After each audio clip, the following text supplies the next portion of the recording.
As a student, it's extremely hard when you come across these videos on people such as Andrew Huberman and other experts like him who suggest all of these different morning routines, all these different mechanisms to help you stay as healthy as possible and at the same time be as productive as possible, but they're not being able to apply many of them because of the little time we have available during the morning due to the fact that we have to go to school. I mean, some of you wake up at 7:30, some of you wake up at 7, and some of you live really far away, and so you wake up at like 6:30, which is still really early, but you end up having to go get dressed immediately and go out immediately because you're a long distance away from school and you have to prepare yourself in as little time as possible to get there on time. Well, as a student myself and as someone who has had to adapt and manage these problems, I'm here to try and suggest different ways for you to be able to manage your time better and to be able to fit some of the Andrew Huberman routines into your morning. So, let's start off with one of the most famous activities. It's not really an activity, but one of the more famous, let's say, routines that humans suggest, which is to get morning sunlight. Now, chances are, as soon as you wake up, let's say,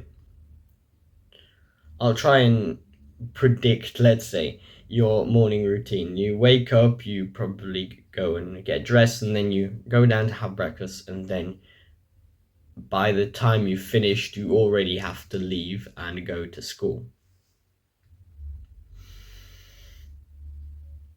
Now, what if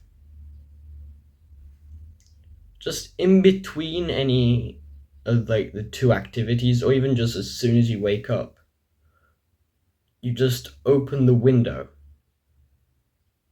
and you just look at the sun for at least a minute? It's not hard. Or, worst case scenario, you get to school and you just, instead of going straight in, you just wait outside for a minute to get a bit of sunlight. Or if you're already late, when you go into class, you make some excuse to open the window and you just stand there for a minute hoping that the teacher doesn't notice you. These are all different mechanisms that will help you get the minimum amount of sunlight which is necessary for your health and for your productivity.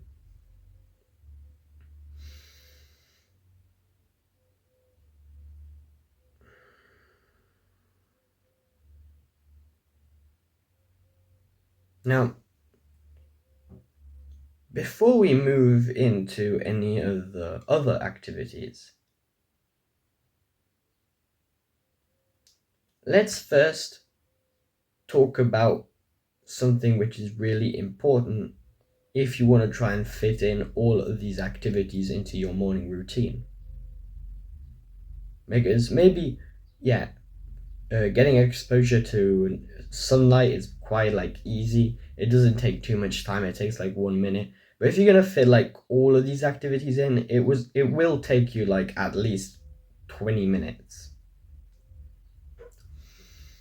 Even more probably. So I think that it is extremely necessary that you wake up as early as possible. Now, last year I would wake up at like 7:20, which just gave me like enough time to prepare myself before going out, and it would take me like half an hour to get to school. But through like gradual, like waking up gradually earlier, I've managed to make it so that now I wake up at half past 6. And next year, I might push even earlier. I might start waking up at 6. I might start waking up at 5:30. And this is what I suggested you do. But wait, you're just losing sleep there.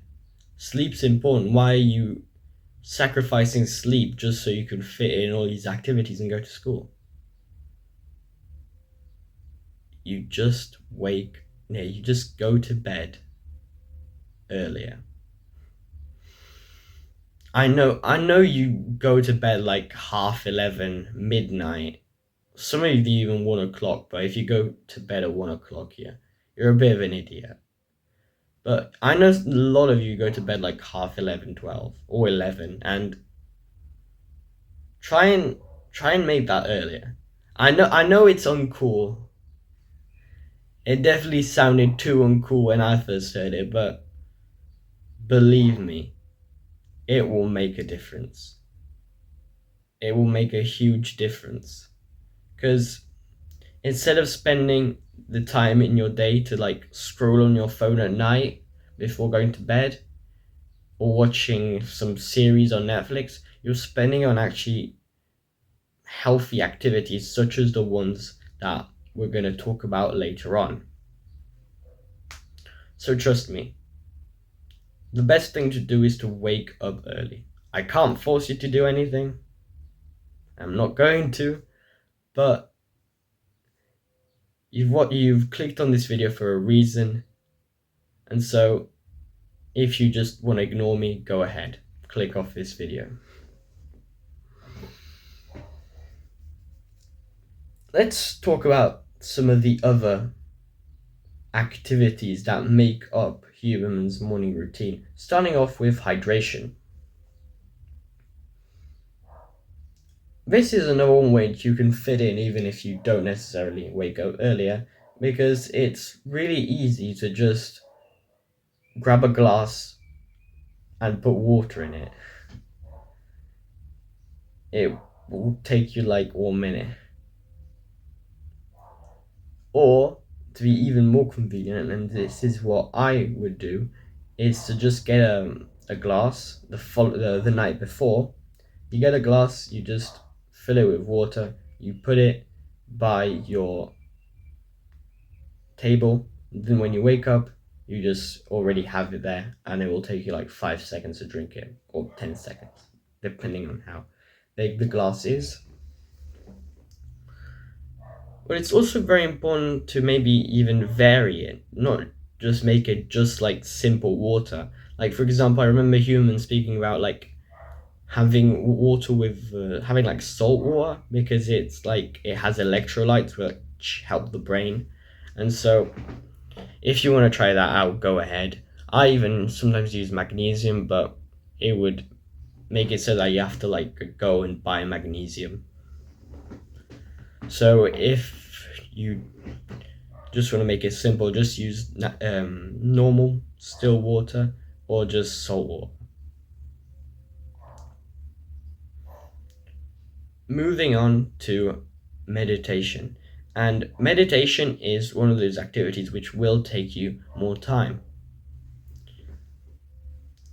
I made a video recently about meditation, and I go into depth talking about like different mechanisms, different ways to make it like more interesting if you just find it dull, and talking about the ways that it helps improve you. So if you are interested in that, you can definitely go and click the video.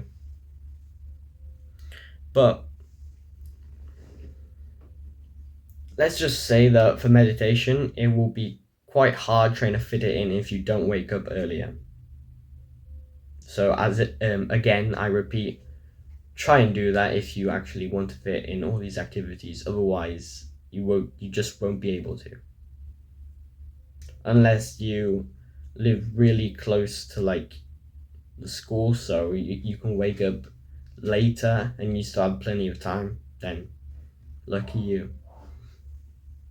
But anyway, for meditation, if you're a beginner, it will take 3 minutes.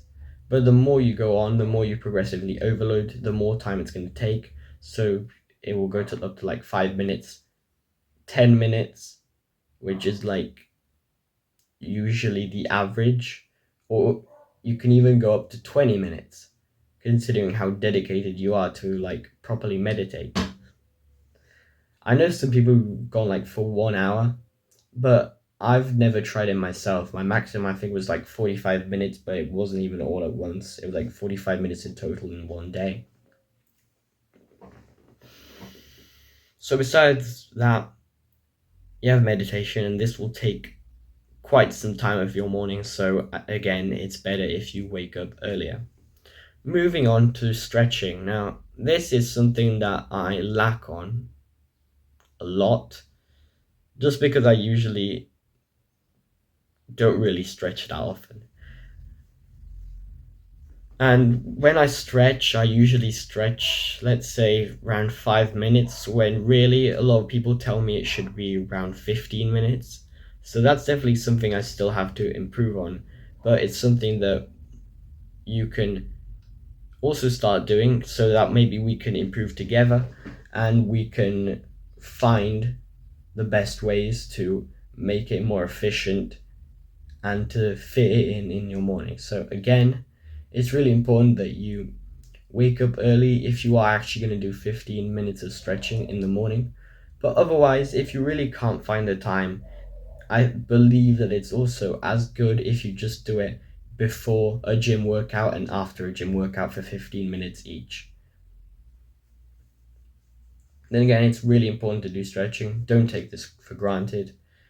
If you read the book Can't Hurt Me, you'll remember what happened to Goggins due to the fact they didn't stretch. So, those who know, know.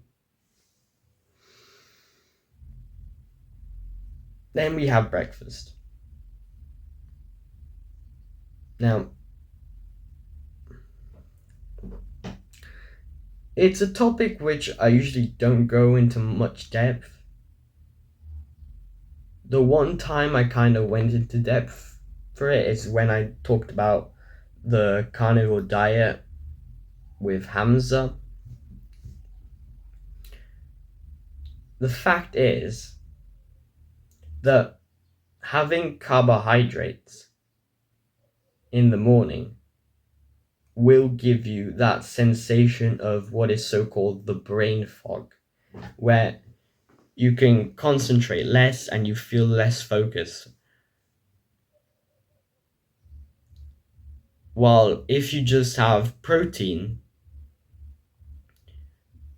you won't feel that effect.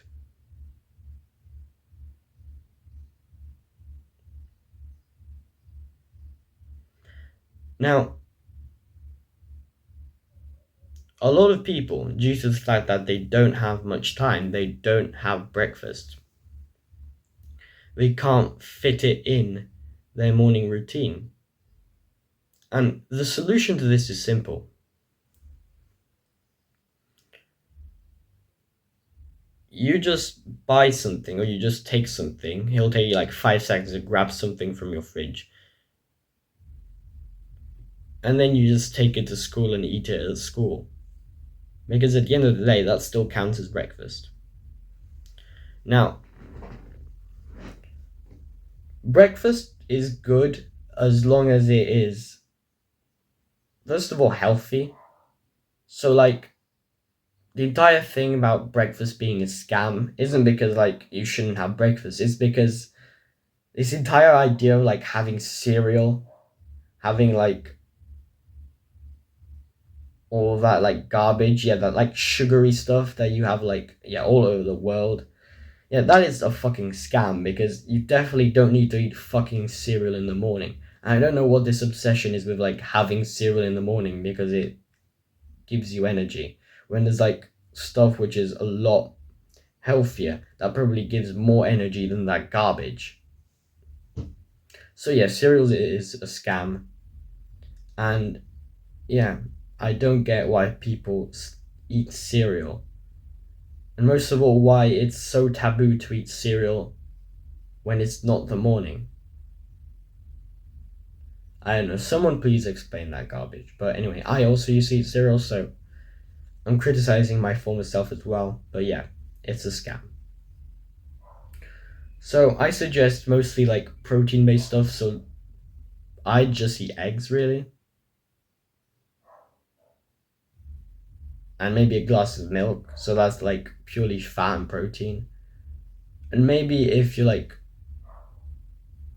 you do really want those carbohydrates, you can like have maybe brown bread, and that's pretty much it. I'd say like really simple foods for breakfast, not any of that complicated shit. Like fucking biscuits, like fucking cereal. Because as we said, they're bullshit. Next up, we have cold exposure. Now, most commonly, people do a cold shower. So, like, first thing in the morning, they'll go to the bathroom, have a shower, and like it's freezing cold. But obviously, you can do it in different ways, like an ice bath. But to be honest, an ice bath will take you too much time if you're doing it in the morning to set up. So, just do a cold shower. And that will usually take you around 15 minutes. And I say 15 minutes because I think I'm not the only one saying that usually, especially if you're a beginner, it will take you a lot of time to like mentally prepare for the cold shower. So obviously, maybe some people are more experienced. Like they'll walk into the bathroom and it'll take them like 2 hours. 2 hours, 2 minutes. 2 minutes, they'll just walk in, take the shower, 2 minutes later, they're finished. But maybe for beginners, and I presume you're a beginner, it's maybe better. It's not maybe better, but it will be more realistic for you to take more longer to actually do the shower because it will take you longer to like mentally prepare for it. And there are a lot of beginners out there who just aren't able to do the cold shower and who just procrastinate and end up never doing it. And my advice would be probably to just start off like a warm shower, so like it's like kind of stimulating. You're happy to do it. And then when like you're nice and stimulated, you'll just put it to freezing cold and you'll feel pretty much the same effect. Then we have journaling. So journaling, again, you can make it as short as possible in the morning, and then if you're like more interested in it, you can maybe go into more depth if you have more time in the evening. And so what I would suggest is to write like minimum 2 sentences every morning of stuff that you are grateful for. And this doesn't look like much, but I guarantee that it will have a massive effect on your mental state and it will make you a much more wholesome and grateful person. So you can literally write anything in this journal about stuff you're grateful for. You can say that you're grateful for the Chinese factory that made your phone. You're grateful for your father because he came home late to do extra work so that he could feed the family. Stuff like that, pretty much. And then if you're interested in journaling, you can obviously do more complex stuff. But considering that we are dealing with an amount of time which isn't like massive, you can just do this for the morning and then you can postpone the more detailed stuff for the evening.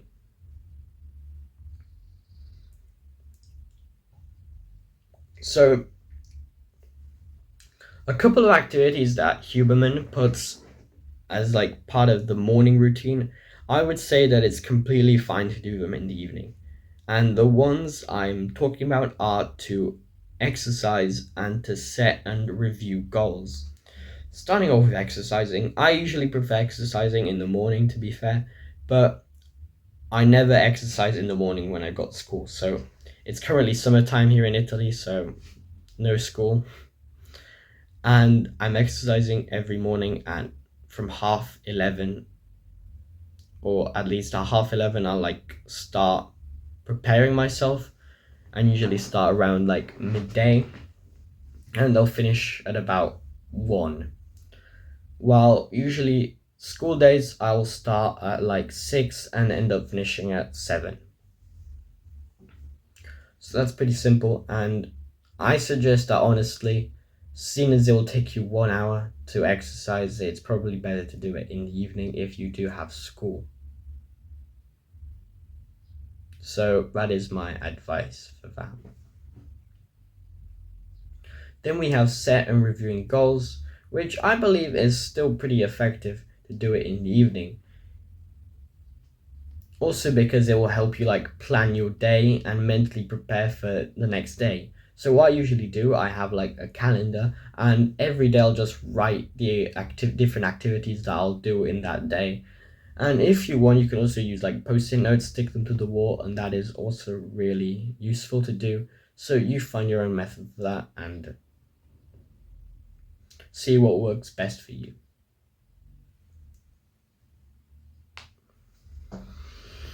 Now, in case you haven't noticed, I told you to wake up earlier at around like 5 or 6. But at the same time, I've reduced the amount of time of each activity by a lot, so that even after having done every single activity, you still have some time left. So let's just sum up the time. Hydration, we said it can take you like 10 seconds. Meditation, it can take you like 10 minutes, 20 minutes if you are an expert. Stretching, I told you you don't have to necessarily do it in the morning, but if you do it in the morning, do it like for like 5 minutes maximum. Then breakfast, considering you have to like cook the stuff, probably if you're like having healthy stuff, it will take you like 10 minutes, because like stuff like eggs, it's fast to cook, it won't take you a long time. Cold exposure, a cold shower can take you up to 15 minutes if you're mentally preparing. Journaling 2 sentences, it'll take you a minute. And then reviewing goals, we can do it in the evening, we've established. So that leaves still plenty of time. So if you're waking up at like 5 or 6, you still have like 1-2 hours left. And this is where the final activity takes place. And this isn't an activity which Andrew Huberman always suggests, but it's something that many entrepreneurs say is really important. And many people who have success say it's really important, and it's the so-called eat the frog activity. Now, I've gone into depth about this activity earlier in previous videos, so I think the video was one of my school videos, so just look through those. If you're watching this type of video, then probably those videos will be helpful. So look at those videos, and I discussed the eat the frog method in those videos. But pretty much, to summarize, it's to do the hardest activity early in the morning. And obviously, if you're just fully dedicated to school, this is a great way to do your homework. You do it at the start of the morning when you're still at your best performance wise. And so if there's like a big test to study for, there's a big essay, you can just do it in the morning, and then that will leave you the evening free to do these activities like exercising and setting and reviewing goals. So I suggest you try out this routine that I've suggested. You try and do every single activity, or maybe every single activity which you believe suits you the most.